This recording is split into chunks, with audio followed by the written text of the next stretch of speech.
What James, the brother of Jesus, seems to be saying here is learn to find joy in the hardships and difficulties of life.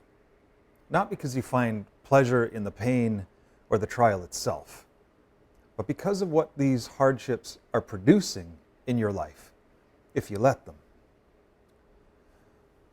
To be honest, this is a hard concept to wrap my mind around. I mean, I understand finding peace or hope or God's love in the little blessings of life in spite of the hard time I'm going through. That I get. But to find joy in the trials themselves, I mean, that doesn't really resonate with me. And it made me wonder, what exactly is joy? Well, in 2013, I went on a pilgrimage to Scotland. It was a profound time of renewal and transformation for me. This pilgrimage had two major purposes: to reconnect with my family roots and to explore the spiritual roots of my ancestors. So for 14 days, I visited the places where my ancestors lived, and I visited the thin places, the sacred sites around them. And I want to share two things I learned about joy on my pilgrimage. So I arrived at the Glasgow airport at around 8 a.m. I hadn't been able to sleep on the overnight flight, and that meant I hadn't slept in over 30 hours. Well, I immediately picked up my rental car and headed out on a 2.5-hour drive to my first destination. Probably not the most prudent occasion to drive on the left-hand side of the road for the first time. But it's amazing what enthusiasm and coffee can accomplish. So off I went. And my first visit was to the ruins of Lochmaben Castle. Now, I was especially excited to visit this site. You see, my fifth great-grandmother of the Johnson clan was reportedly born in this castle. Now, Lochmaben is in the middle of nowhere, a very remote place in southern Scotland. The castle was given to the Johnston clan by Robert the Bruce in the 13th century. But like many castles in Scotland, it lies in ruins now and hasn't been inhabited for many, many years. Well, it was a beautiful summer afternoon when I arrived at my destination, and there was no one there. I had the place completely to myself. And after walking around the grounds for a while, I sat down and spent some time basking in the isolated solitude of these ruins. And during my silence, something powerful happened. I became aware of this sorrow deep within me. This great sadness has been with me as long as I can remember. It had always felt like it was part of me, part of who I am. And yet here, this sorrow felt like it had finally found its true home under the shadow of these old ruins. Now, for most of my life, I felt the weight of this sadness in my soul as a burden, something that I needed to work on, to change, to hide, or to fix. But the strangest thing happened that day. I felt joy intermingled with the deep sorrow in my heart. I felt what I can only describe as a joyful contentment, not because the sorrow was gone, not because I had been liberated from this yoke of great sadness. I found joy in the midst of my sorrow because my sadness finally felt like it belonged. Here, in this place, my sorrow was welcome. It was understood, but more than that, it was no longer mine. For the first time in my life, I was aware that this was not my sorrow. It was our sorrow. This sadness didn't belong to me. It belonged to this place. It belonged to all the places of my ancestors. It belonged to my clan, my tribe. And a profound shift happened for me with this new realization. My sorrow was no longer something that made me feel alone. It was now a sense of connection. A connection with my forebears, my clan, my people. It was not mine to bear alone. In fact, it was something beyond me that I participated in. It was a shared burden. It was part of our bond. And now, it was strangely mingled with joy. I realized the secret to joy is not the absence of sorrow or suffering or great challenges in life. The secret to joy is feeling understood and connected. I realized this again and again on my pilgrimage, that the thing I was looking for most in life was connection. These temporary, meaningful moments of connection are what all humans live for. To feel connected to the earth, to the moment, to friends, to an animal, to one's ancestors, to our true self, to God. This is what we desire: connection, communion.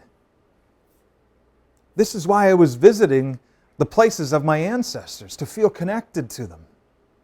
This is why I was visiting all these thin places and sacred sites, to feel connected to God, to spiritual history, to the spiritual energy of the earth.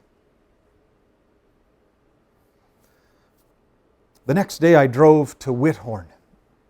Whithorn is the second southernmost tip of Scotland. And I drove there to visit a sacred site called St. Ninian's Cave. St. Ninian's Cave is right on the coast of the Irish Sea and believed to have been the private hermitage of St. Ninian. St. Ninian came to the area of Whithorn in the early 400s. He's known as the Apostle to the Southern Picts and the first Christian missionary to Scotland. Well, it's a 2-mile hike to St. Ninian's Cave, and as I walked down the path and then through the forest, it opened up to a clearing to reveal a stunning blue Irish sea. I stopped and gazed at this surreal sight before me, and something inside of me expanded. An indescribable longing welled up within me, something the German poets and philosophers call Sehnsucht. A Sehnsucht is a profound longing for something we cannot comprehend. Some have described it as a yearning for a far-off country that feels like home, but not an earthly home that we can identify or have ever been to. C.S. Lewis translated this word Sehnsucht with the word joy. He felt that Sehnsucht was the best definition for this experience of joy. Now, he distinguished joy from happiness and pleasure. Happiness and pleasure are essentially natural responses to a situation, person, or thing that pleases us. But joy is an inconsolable longing for we know not what. Lewis writes, "Joy is a kind of divine homesickness, a poignant desire for something agonizingly elusive. It comes upon us like a pleasurable stab, a pang, a wound." He describes it as an unsatisfied desire, which is itself more desirable than any other satisfaction. Well, Lewis's own spiritual journey began with Norse mythology, the stars, and the music of Wagner. But it was Sehnsucht, joy, that brought him to Christian faith. As he got older, he experienced joy more frequently and more spontaneously. That's actually a chief characteristic of joy. It happens without warning and without reason. The smell of a bonfire, the sound of crashing waves, or the opening lines of inspired poetry. take us to this place of sudden joy, but it's more than nostalgia. Joy rekindles a desire for something this world cannot give us. For Lewis, the experience of joy was validation of the existence of God, of another world and life beyond this one. He reasoned, there is no desire on earth without a source of satisfaction. Hunger has food, thirst has water, sexual desire has gratification, exhaustion has rest. So he concluded it was only logical that this otherworldly longing of joy also has a fulfillment. And he concluded it does, only it is not of this world. This Sehnsucht, this kind of joy that Lewis is talking about, is what I experienced on the way to St. Ninian's cave that day. Joy comes upon us unexpectedly, being washed in the fragrance of cedar while walking through the woods, hearing the wind howling through the trees, staring up at a meteor-streaked night sky, or stumbling upon a beautifully blue Irish sea. These unplanned, divine appointments unexpectedly evoke a sort of divine homesickness within our souls.